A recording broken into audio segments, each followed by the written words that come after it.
Alright guys, welcome back. Amanga to my Filipino people.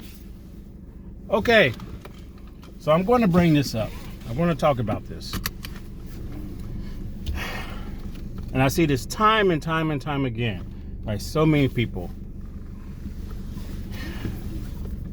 Being robbed by your Filipino wife. Now, the only reason why I'm saying the Philippines, well, it really goes for any country, okay? You got to be cautious when you're going out there to any country. And no, all Filipinos don't do this. So let's get that straight. All women don't do this.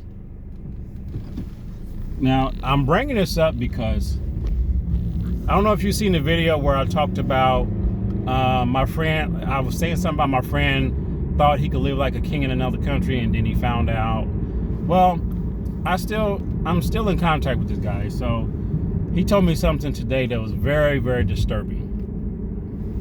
And he got robbed, okay? He got robbed by a girl that he thought he knew because she was nice to him. You know, he met her family, he met, you know, her kids, and it lasted for a couple of weeks, right? And, you know, he thought she was nice, and then when the opportunity gave, it allowed her to, when he wasn't around, to steal his money. Like, she took all his money and maybe some other things. And he was like, I kind of seen his face, and he looked like he wanted to cry, like literally cry. So he doesn't, the cash that he has, he doesn't have any. Okay, but to make a long story short, and I seen another video just yesterday, and it happened to a guy in the Philippines. So, and this is what happened to the guy in the Philippines.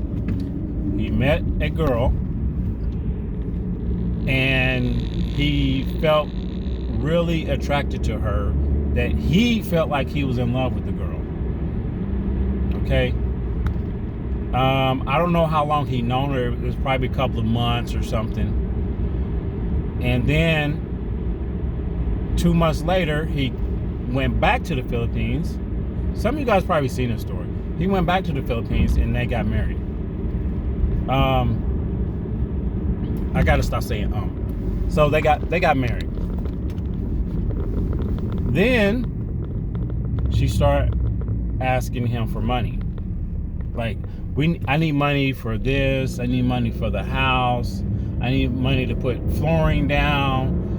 We're gonna add another addition to the house because we need it. I don't like sleeping in the room with the other people, other family members. So the girl knew the guy was retired and he had a little money.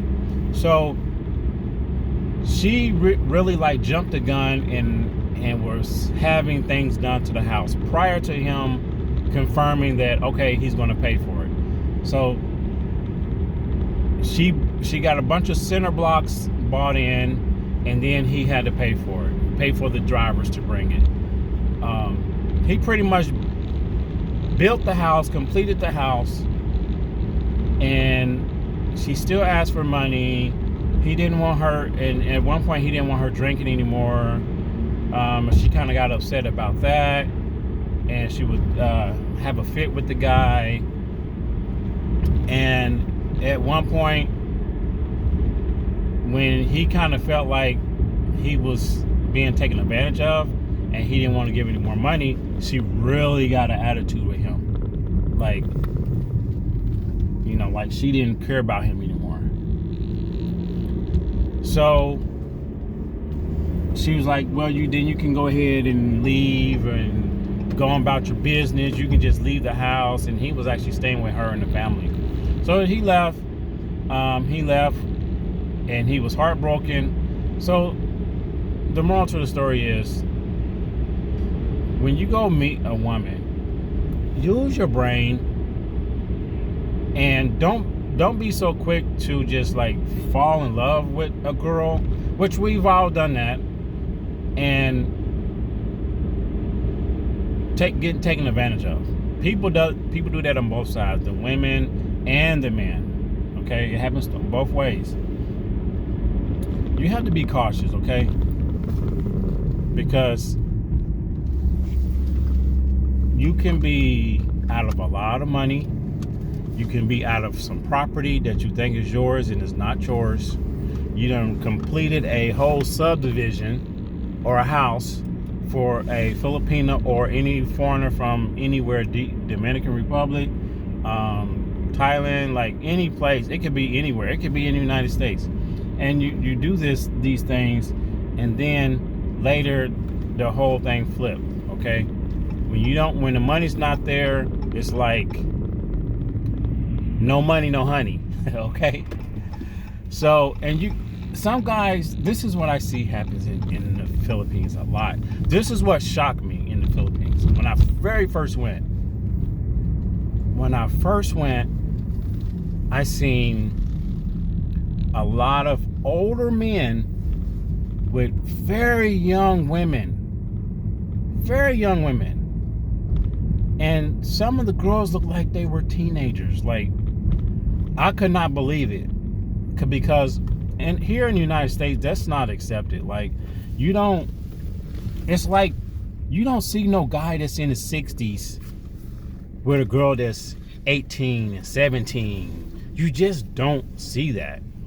And for someone that hasn't seen that up front in their face, and then they go overseas and you see an older man in his 60s and 70s with a very pretty woman, very pretty young woman, and you're wondering, like, how is this even working out? But when I first seen that, it was very depressing to see that happen, to actually see that up front. And here in the United States, if you see something like that, you're almost considered as like, if you're with a very, very, very young woman, it's almost like you're a pedophile. Like, you can kind of get labeled something like that. And a lot of these guys here in the United States, there's some guys here in the United States, they know they can't get away with things like that here. So they will travel overseas because they know younger women is there in their 20s, some in their 30s, some in their 20s, some in their teens, and they will go after that because it's accepted there. I think my battery's about to die. So I had to turn my car on. And it's very accepted there. But it was very disturbing for me to see that. And but I know people do it all the time, and I've seen some relationships work out. Like, the girl's in her early 20s or late 20s, and the guy's is 60 and 70, and they get married and they work out. And some of them even have kids. Okay, some of them even have kids and they work out. So, guys, just be mindful, and don't be so quick to just put your all into something, because the girl may expect you to give your all, but on both sides, everybody has to be cautious about what you're doing. Okay, unless if you've known the girl for like 2, 3, 4, 5 years, then you pretty much know her, right? After 5 years, you should know her. Okay, you don't know a person after 2 months. You don't know a person after 6 months. Like, you just don't. Okay. But just be mindful when you go out here. I really feel sorry for my friend, because I mean, he got taken for all his money, and he thought he thought the girl was nice. The nice girl was being nice to her. I said, look, you over there doing those kind of things. You're in those areas where that's kind of like part of their business, part of the business red light district you're in. Of course, you're going to get things like that. Women do approach you, and women will, that's their job, to smile and make you happy. Okay. And make you feel good. Right. So they could take advantage of you. That's what they do. And if you get caught slipping, and it's an opportunity, they will take all the money. So be cautious, choose the right girl, get to know her over time, and then make a decision. Okay. don't be so quick to make a decision, and don't be so quick to fall in love, and because a lot of men here don't get that attention here in the United States from women like that. Women don't approach them, okay? Because if a man really approaches a woman here, it can be considered as harassment.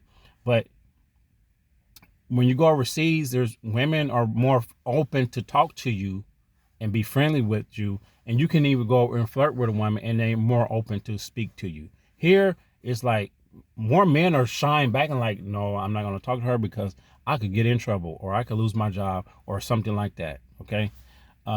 But I think that's why men go overseas, because they're missing that part here in the United States.